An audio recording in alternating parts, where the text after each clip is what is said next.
In today's show, I'll be breaking down the latest Bitcoin technical analysis as we do each and every day, including the high priest of Bitcoin, Max Keiser. As predicted, Bitcoin's rise will accompany Western civilization's decline. We'll also be discussing wealth management firms to boost Bitcoin ETF holdings. I'll be sharing the latest from the Bitwise CEO, as well as Hong Kong investment firm Victory Securities reveals Bitcoin and Ether ETF fees, and these ETFs are officially set to go live at the end of this month. We'll also be discussing Deutsche Bank expects Bitcoin price to stay high after the halving, while JP Morgan disagrees.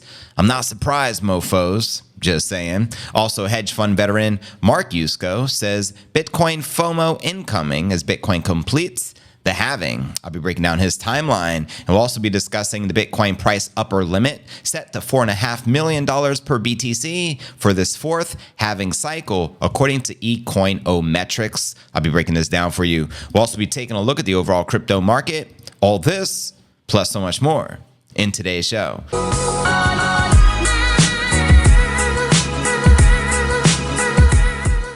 But anyways, fam, if you're new to the channel, important to smash the subscribe button to receive daily premium crypto news alerts every day, just like this. Also, pump the likes. It helps pump the stream and helps out tremendously with the YouTube algo. But anyways, let's dive into our next story of the day, shall we? Headline reads, BlackRock Bitcoin ETF hit 69 days of inflows on 420 halving day. Bitcoin is supplying some classic memes this week, and it goes beyond the 420 halving date. Now, officially, we have Eastern time. It was on the 19th, but in the evening, it was like, what, 8:30 p.m.? We were doing a live stream. We captured it. If you missed that live, I encourage you to check it out here on the pod. But thanks to the success of the spot Bitcoin ETFs, market observers are celebrating a halving, which has been almost too perfect. That's right. Bitcoin price action may be firmly sideways this halving, but it is timing, which is giving some a feeling that it was all meant to be. So, for example, Eric Balchunas, dedicated ETF analyst over at Bloomberg,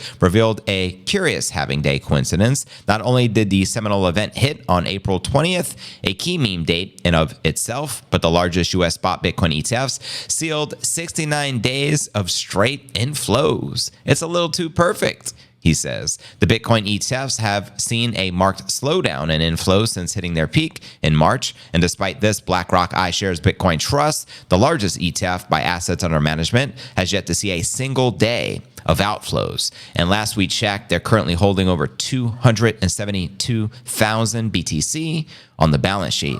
The latest data covering the ETF flows includes from the UK-based investment firm Farside, showing momentum tentatively returning towards the end of last week. So on April 19th, IBIT took in just under 30 million, while the second largest ETF, operated by Fidelity, managed nearly 55 mil. Now, outflows from GBTC, an ongoing topic of debate in themselves, were modest on the day at $45.8 million, as outlined here by Farside. Now, recent Form 13F filings have led concerns that Bitcoin ETFs have not managed to permeate the mainstream majority. Discussing first quarter allocation data, we got Jim Bianco, creator of macro research of Bianco Research, described it as a disappointment. Quoting him here, unrealized gains are shrinking fast, he added, about ETF investor gains versus the current Bitcoin price action. And countering this, we had Balchunas, who suggested that the asset managers would treat the products like hot sauce. Quoting him here, IBIT now has about 60 holders reported, but they only account for a tiny 0.4% of the total shares out. Shows that most of the bites are nibbles, but there are a lot of fish. This in tune with the high daily percentage of trades, as well as our thesis that this is going to be used like hot sauce for 60-40 people. Just gonna add a little bit. So there you go. And here's a quote from Max Keiser, the high priest. As predicted, Bitcoin's rise will accompany Western civilization's decline. He also wrote, before Bitcoin, wars got started on a more unconscious level since Bitcoin. And I don't know why my neighbor's dogs are going crazy right now, annoying me. But anyways, perfect money that obviates war. All wars are started by Bitcoin disbelievers. Thankfully, who will take themselves out of the gene pool? Mercifully. Tell them, Max. So there you have it, crypto fam. There is the latest.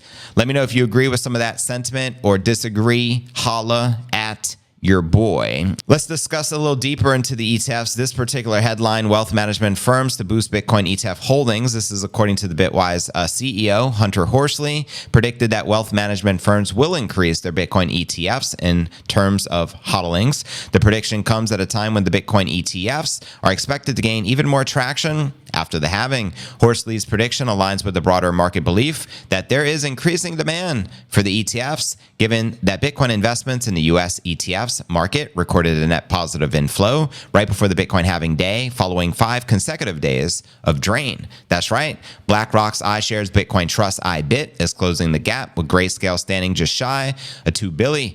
This positions BlackRock to potentially surpass Grayscale as the world's largest Bitcoin fund, which should be any time soon. Grayscale's Bitcoin Trust experienced a 68-day period of value decline, shedding nearly $16 billion and reducing its assets to $19.4 billion. And in contrast, IBIT saw continuous asset growth, reaching approximately $17.3 billion worth of total assets. However, notable capital outflows have been observed from Grayscale spot Bitcoin ETF. Over the last 5 days alone, investors withdrew almost $90 million, contributing to a net outflow of $1.6 billion since January. And despite its early lead, Grayscale's supremacy in the Bitcoin ETF market seems to be diminishing. Fidelity and BlackRock quickly gained substantial market shares from the onset of trading. For instance, Fidelity and BlackRock's Bitcoin ETFs experienced net inflows of $37 million and roughly $19 million in the same week, providing relief to some of the market's liquidity issues. Meanwhile, Bitwise CEO describes the adoption of the Bitcoin ETFs by registered investment advisors and multifamily offices as stealthy but significant. He notes that major financial entities are discreetly conducting through assessments of the Bitcoin market. And according to Farside data, I already actually pointed this out in the previous, we show you the outflows and inflows, and the outflows of GBTC have been unprecedented. They've gone from over 620,000 Bitcoin pre-Bitcoin ETF to now they're down to like the 300,000 range. And that's why BlackRock is about to do the big flippening on them, which you already know. So do your ass. Come on, lose your cash 'cause it's moving fast. Anyways, fam, next story of the day, let's discuss the latest with these Hong Kong ETFs. Headline reads, Hong Kong investment firm Victory Securities reveals Bitcoin and Ether ETF fees. Here we go. Hong Kong-based investment firm Victory has reportedly disclosed its proposed fees to investors for their Bitcoin and Ethereum ETFs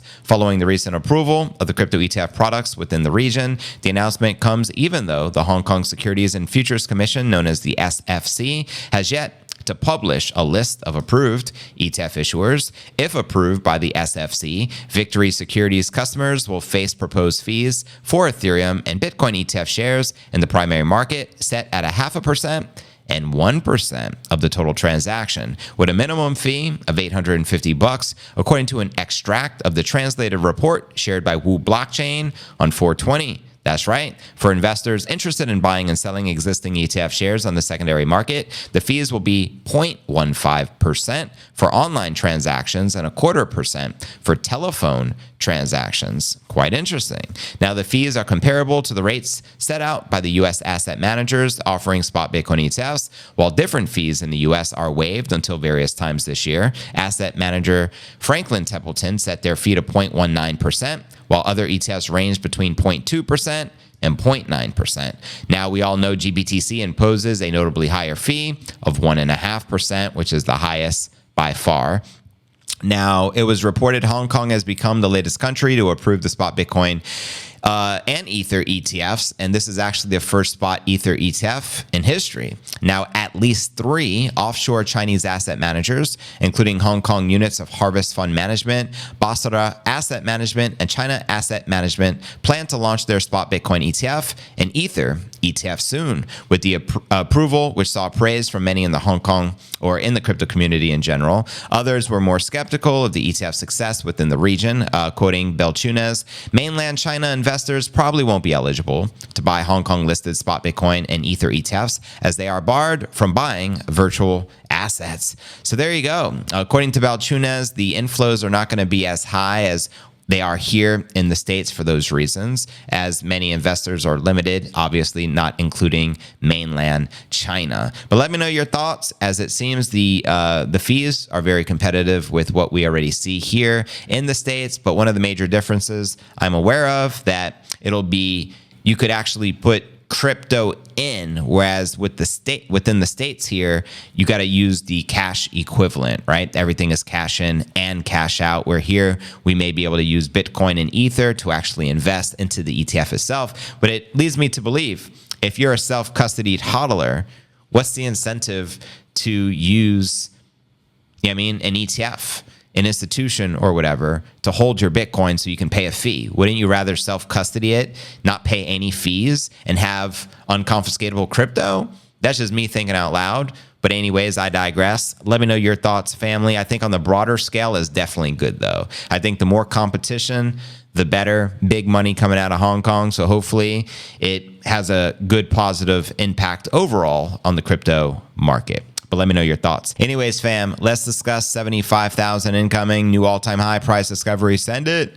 Let's go. That's right. JP Morgan Chase, everyone's least favorite bank, and Deutsche Bank have weighed in on the potential impact of the Bitcoin halving's price and ecosystem. The Bitcoin network, as we know, completed the fourth halving on April 19th in the evening, which we captured here live and in the flesh. Despite the agreement on the halving's impact being priced in, the two banks diverge on the Bitcoin post-halving price trajectory. So here's the breakdown. Deutsche Bank analysts basically explained in a note on Thursday that the Bitcoin halving is already partially priced in by the market, noting that the event has been widely anticipated in advance due to the nature of the Bitcoin algorithm, while stating that they do not expect the prices to increase significantly following the halving event. Quoting the Deutsche Bank analyst here, looking ahead, we continue to expect prices to stay high due to expectations of future spot Ether ETF approvals, future central bank rate cuts, and regulatory changes. In a recent survey by Deutsche Bank, revealed that more than half of the respondents anticipate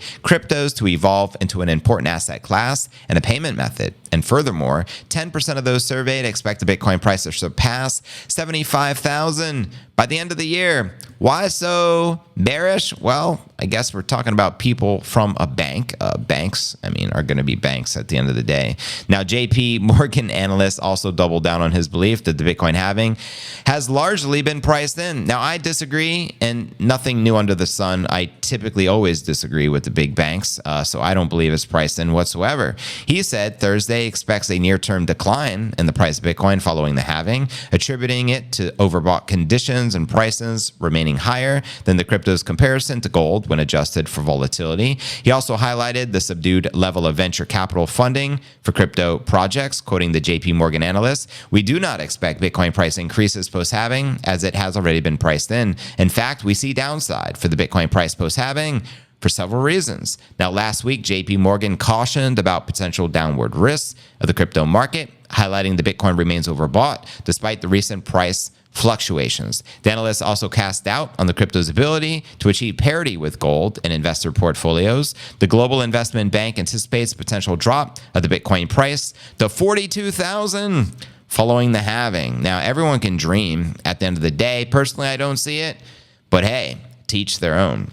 That's JP Morgan Chase for you. Can you foresee a $40,000 correction, or do you think they're out of their mind crazy? Let me know. Anyways, guys, we discussed the 75,000 target. Now let's discuss some Bitcoin FOMO like a mofo before we dive into the 4.5 million price prediction. Headline here reads, hedge fund vet Mark Yusko says Bitcoin FOMO incoming as Bitcoin completes the halving. Let's break it down. The Morgan Creek Capital founder, Yusko, thinks we have not yet seen the FOMO phase grip Bitcoin market participants. Speaking at the Bitcoin Investor Day, the hedge fund vet says the Bitcoin's latest halving kicked up Bitcoin's fair value from 50 Gs to about 80,000. Let me know if you agree with that. And according to Yusko, he sees sideline traders and investors rushing in to load up on Bitcoin once the Bitcoin rally is towards its fair value. Quick shout out to Kevin Smith. He just sent a super for $20. I appreciate the support, family, and the Bitcoin Orange especially. He says, thank you, JV and family. De nada. Greatly appreciate much respect. So quoting again, Yusko, fair value has doubled in each of the previous halving cycles. Now I don't think it will double this time because now we have inscription fees related to ordinals. And so instead of going from 50,000 where fair value is pre-halving to 100,000, I actually think we go probably to 80,000-ish, but we are still below 80,000. So once you start going towards that new fair value post-halving, then the FOMO kicks in. Once the FOMO kicks in and you get the increased adoption from the demand shift from the Bank of America and Merrill Lynch and the thundering herd finally getting approval, I think all of that is going to push us to a very different price level. Yusko highlights that FOMO has not even started based on the low search activity for Bitcoin on Google. He also says that people close to him have not yet asked him about Bitcoin. Quoting him again, this conference is an echo chamber. We talk to each other on crypto Twitter about how smart we are, but the average person, my family members, are not calling me yet, but they will. Let me know if you agree or disagree with Mark Yusko, and do you think there will be a supply shock incoming? I've been discussing this here on the channel. I definitely think we see a supply shock this year on the behalf of the demand shock we witnessed earlier this year with the Bitcoin ETF inflows continuing massive volume. Now that the ETFs hold over 840,000 Bitcoin in just over 90 days, which is quite impressive. There's down to 1.8 million-ish Bitcoin available on the exchanges. And you already know, once that supply runs dry, numbers go up, Bitcoin reaches new parabolas, and game on. Send it. Now for our feature story of the day. Here's a $4.5 million Bitcoin price prediction for this cycle. Let's freaking go. Shout out Ecoinometrics. They made this tweet the other day. Price range for Bitcoin in the fourth halving cycle. Upper bound, 4.5 million per BTC. Lower bound, 140,000 per BTC. That is if Bitcoin ends up following a growth trajectory in the range of the previous cycles. And let's actually check out this diagram they shared along the chart. What if Bitcoin's growth after the fourth halving follows the same pattern as the previous cycles? Well, assuming the same growth rate as the past three cycles, we would expect one Bitcoin to be worth anywhere between 140,000 and 4.5 million per Bitcoin, starting from $63,000. That's quite a range, but it is not like Bitcoin has ever been shy of surprises. Tell them. And it all starts here. We are starting here one day of this halving cycle. You can see at 63,000 at the start of the chart. It shows you the trajectory after the first halving, and it shows you the trajectory after the second halving and the third halving. Where do you think the fourth halving trajectory is likely to take us? Let me know, family, in that live chat. They also wrote, some people think Bitcoin is due for more diminishing returns over the next 4 years. I think that is not a hard rule. Mega cap tech stocks are not suffering from diminishing returns. And Bitcoin is currently playing in the same category in terms of market size. And my apologies if I didn't show the freaking screen here. I've been meaning to share with you. I just realized that, so my apologies. So let me actually bring it back. Ecoinometrics, again, recap. They're saying upper bound target 4.5 million, lower bound target 140,000. They show you the trajectory on this chart right here, comparing the first halving, second, third, and where we may go on the fourth, and back to where I left off right here. I think that is not a hard rule. Mega cap tech stocks are not suffering from diminishing returns, and Bitcoin is currently playing the same category in terms of market size. For sure, I don't think 4.5 million per coin in the next few years is likely at all, but can it go to mid six figures?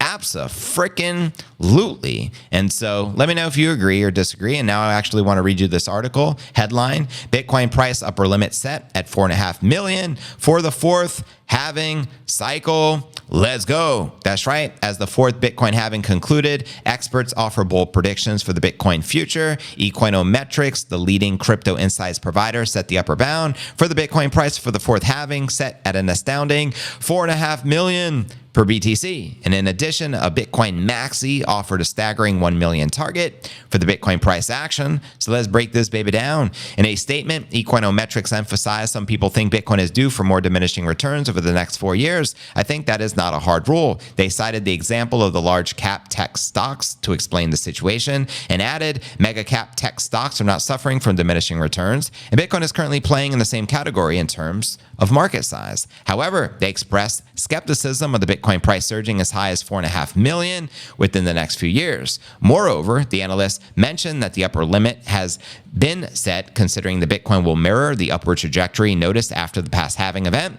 Nonetheless, they're optimistic about the Bitcoin price reaching mid-six figures. Now, mid-six figures, the first number that comes to my mind is 500,000 per coin. Let's freaking go. I'll take it. Now, Alessandro, the co-owner of the store Bitcoin Pod, echoed this sentiment ahead of the last halving event. He stated, "Here's my prediction for the next epoch of Bitcoin between 2024 and 2028. We will reach a price of above $1 million per coin." Let me know if you agree or disagree. He also anticipated a shift in market dynamics. He asserted, "No more bear market maximum 30% retracement. If it will be more, it is because the price went up very fast and therefore not really a retracement." And furthermore, he envisions a significant inflow of institutional capital into the spot Bitcoin ETFs with a total capital deployment exceeding $300 billion.